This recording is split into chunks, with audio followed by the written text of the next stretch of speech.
mao gid ni kasagaran buhaton pag naa nagpuyo sa bukid labi na ning mga katigwangan atong mga ginikanan kay hilig gyud kay sila ani kining diwata-diwata kana ganing pag kining magkasakit imong anak or kanang magbuhat-buhat kining ano kanang magkasakit imong anak or imong pamilya or kinsa pa na membro sa imong pamilya is wala gid lain mo buhaton no kay kana siyang muadto dayon mo sa mga kining mga albularyo no or kanang magbuhat-buhat dayon mo magdiwata-diwata mangita dayon kana siyang unsay pangitaon na baboy or manok ba na dinhaa so kabalo ba mo nga kana siya dili gyud na siya maayo kay ngano instead na mo duol ta ngadto sa Ginoo instead na kana siyang ang Ginoo may una natong duolan kung magkasakit-sakit asa man ta una mo duol sa albularyo magpatutho o magpa unsa pa na dinhaa kabalo mo nga dili jud na siya maayo kay klaro gyud kaayo sa tanan nga mabasa gyud nato diri asa Biblia sa Deuteronomio kapitulo 18 bersikulo 9 nag-ingon diri nga kun adto na kamo sayuta nga gihatag kaninyo sa Ginoo nga inyong Dios ayaw kamo pagsundog sa ngilad mga buhat sa mga lumulupyo sa ubang mga nasod ayaw ninyo ihalad ang inyong mga anak pinagi sa pagsunog ayaw kamo pagsundog sa mga patuo-tuo o sa mga diwata sa mga mananag-an o sa lamangkero o mudangop sa mga tigsangpit sa mga espiritu kay gikasilagan sa Ginoo ang tanang nagbuhat niining mga butanga tungod niini abugon sila sa Ginoo samtang magpadulong pa kamo kanila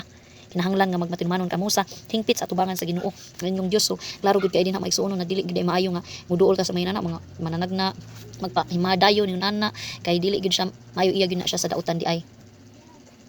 nya kanang mga labi na sa mga kining nanay dira makahilig kay mo palito kanang mga pulsiras gani ingon ana or kanang basta kanang gikan gani na siya sa mga albularyo dili gid ta pwede gud kay kanang infested man gud na siya nya ato pa gyud mabasa diri sa pasahon ni propeta Ezekiel kapitulo 13 bersikulo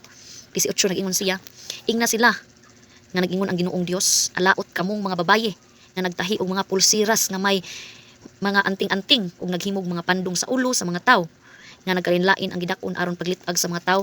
so kana day mga igsuon is ato din na sila gitag kanang ganing imbis no nga kana siyang lagi mo anak ka nga kaning para man sa buyag-buyag ingon ana yun so sa ato pa mas mutuo pa day mo nang kanang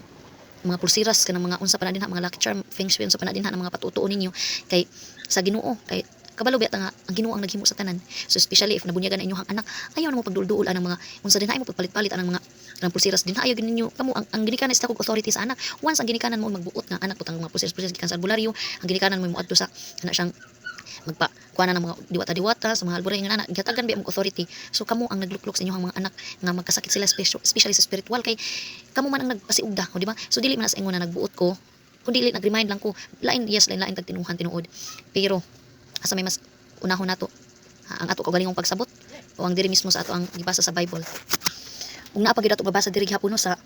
bersikulo 20 niingon usa mingon ang Ginoong Dios supak ako sa inyong mga anting-anting nga inyong gigamit sa paglitag sa mga tawo laksiun ko kinigikan sa inyong mga bukton ug buhian ko sama sa usa ka langgam ang mga tawo nga inyong mga nadakpan so